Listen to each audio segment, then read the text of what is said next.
भाई सुनो सुनो।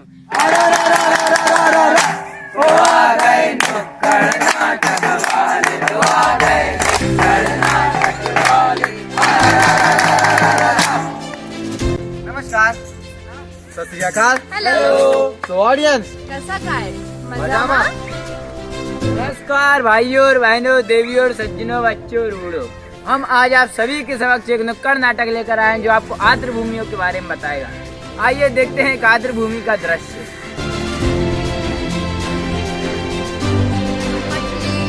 की रानी है, जीवन उसका पानी है। मस्त गगन में।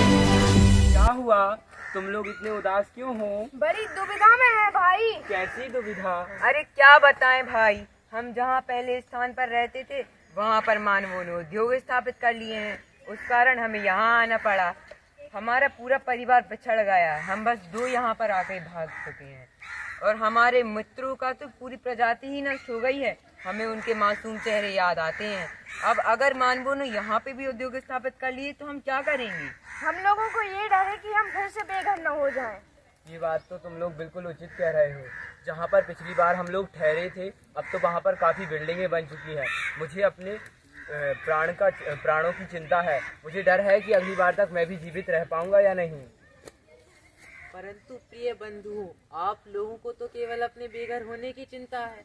हमारी तो पूरी प्रजाति ही विलुप्त होने की कगार पर आ चुकी है। बस इतने ही बचे हैं। Assistant, assistant. जी सर, बोलिए। कहाँ जाता है? सर यही हूँ, बोलिए। क्या ये वही हमारी जमीन है जिस पर हमें बिल्डिंग बनानी है? जी सर, ये वही है। ये थोड़े बहुत पेड़ को काट देंगे और फैक्ट्री बना लेंगे।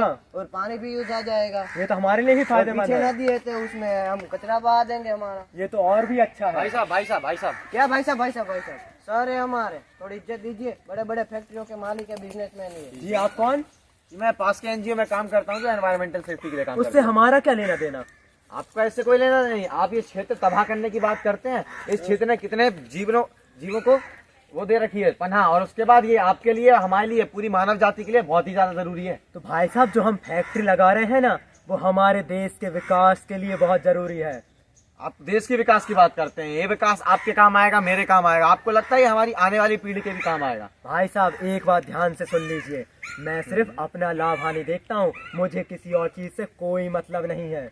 आपको पता है, आप अपने लाभ हानि के चक्कर में ये जो एरिया तबाह करने की सोच रहे हैं, इसमें से आप जो कचरा फैलाएंगे वो लोगों को हानि पहुंचाएगा, प्रदूषण फैलाएगा। उसके बाद जो कचरा आप नदी में फेंकेंगे वो आगे जाके जो गांव उसको पीने के लिए यूज करते हैं उस पानी को, उनके लिए पानी की किल्लत हो जाएगी। अगर मैं ये छोटी मोटी चीजें देखने लगा ना तो मेरी कंपनी का तो दिवाला ही निकल जाएगा। भरोसा नहीं है मुझ पे? नहीं है।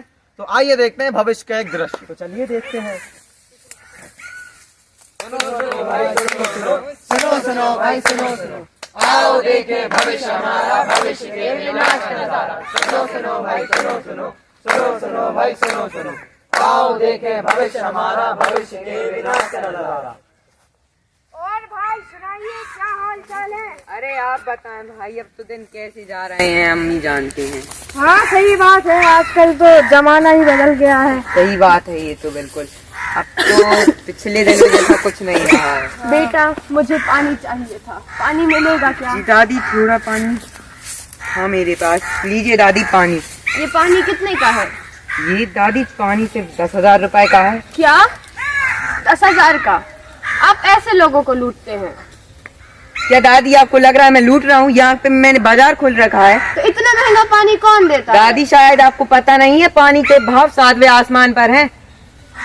पानी की हर एक बूंद मोती समान हो गई है। हमारा जमाना। अरे दादी, ये उन दिनों की बात है, समझिए ना। आप समझती नहीं है, पर इसमें आपका भी कोई कसूर नहीं है। वो तो जमाना ही है लगता। आजकल तो ये सिर्फ सपनों में ही हो सकता है कि हम शुद्ध जल और वायु प्राप्त कर सके। बात तो सही है। मोको कहाँ ढूंढे, मैं तो तेरे पास था, मैं तो तेरे पास था। लेकिन इन जैसे लोगों ने कभी इनकी कदर ही नहीं करी। पर अब जिए तो जिए कैसे बिन आपके।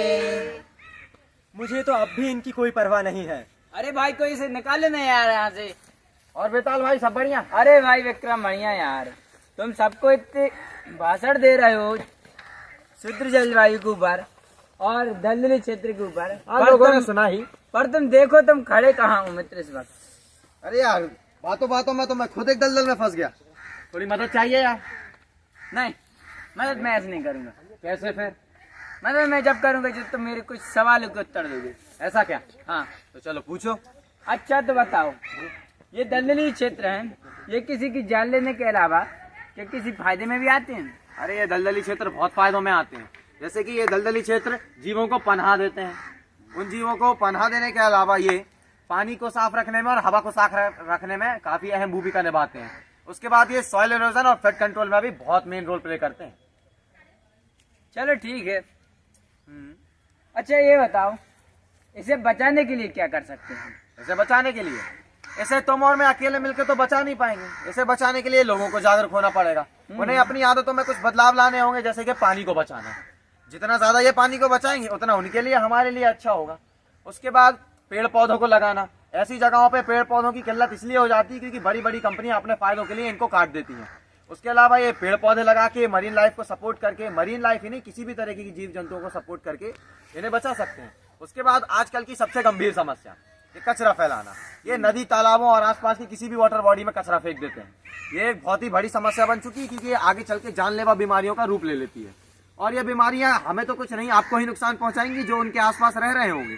तो इससे आप बचने के लिए आपको ही जितना कम हो सके उतना कम पानी का उपयोग करें और कचरा कम से कम फैलाएं और जितना ज्यादा हो सके लोगों को जागरूक करें कि कचरा ऐसी जगहों पे फेंके जहां उन्हें फेंकना चाहिए, लाइक कचरे के डब्बे में या फिर कूड़ेदानों में। अरे बस मित्र बस, बहुत बदली। अच्छा भाई मेरे मित्र ने बात तो सही गई। अरे जल्दी कर, मैं डूब जाऊंगा यार। अरे रुक जा। अच्छा एक का उत्तर दे। चल ठीक है पूछ। अच्छा ये बता, इसके फायदे बता दिए, ठीक है। इसको बचाने कैसे ये बता दिया। अच्छा तू ये बता तो भारत सरकार इसको बचाने के लिए क्या करती है? लो भाइयों सुन लो, भारत सरकार की बात करता है मेरा दोस्त। आपको शायद पता नहीं, पूरी दुनिया इन क्षेत्रों को बचाना चाहती है। ये इतने जरूरी हैं, ये इतने जरूरी क्षेत्र है कि पूरी दुनिया ने मिलकर 1971 में ईरान रामसर नाम की जगह पे एक ट्रीटी साइन करी थी, यानी समझौता किया था, जिसे आज भी रामसर कन्वेंशन नाम से जाना जाता है। इसके चलते हर देश में रामसर कन्वेंशन साइट्स बनाई गई हैं जो कि इन क्षेत्रों को जितना ज्यादा हो सके उतना ज्यादा प्रोटेक्ट करने की कोशिश करती हैं। उसके अलावा इंडिया में ऐसी 75 साइट्स हैं और उसमें से सबसे बड़ी साइट्स अपनी सुंदरबन है। उसके बाद मध्य प्रदेश में ऐसी 4 साइट्स हैं। कौन सी 4 भी बता दे। वो आखिरी क्वेश्चन था यार। अरे लास्ट यार भाई। चल ठीक है। तो अपने मध्य प्रदेश में जो 4 साइट्स है उनमें से सबसे पहली और सबसे फेमस साइट्स है भोज वेटलैंड्स, जो कि 2002 में घोषित हुई थी। इसको 2 भागों में विभाजित किया गया है, एक द अपर लेक और द लोअर लेक, जो कि बड़ा तालाब छोटा तालाब के नाम से आजकल काफी प्रसिद्ध टूरिस्ट स्पॉट्स है। इसके बाद 2022 में 2 नई वाटर बॉडीज को रामसर कन्वेंशन साइट्स का नाम दिया गया है, जो कि इंदौर में है। एक यशवंत सागर, एक शिवपुर सागर। जो आखिरी बची है वो संख्या सागर शिवपुरी में है। चलो ठीक है मित्रों, आपने देखा मेरे भाई ने सारे सवालों के उत्तर तो सही दे दिए, तो इसलिए मैं इसे बचा ही लेता हूँ। छोटी मोटे सवाल पूछता है, बताओ।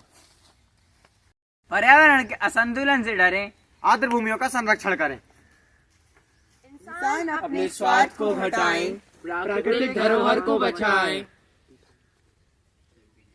तो चलिए हम सब मिलकर एक संकल्प करते हैं, हमें अपनी जिम्मेदारी निभाना है, वेटलैंड्स को बचाना है, हमें अपनी जिम्मेदारी निभाना है, वेटलैंड्स को बचाना है। हमारा नुक्कड़ नाटक देखने के लिए आप सभी को धन्यवाद।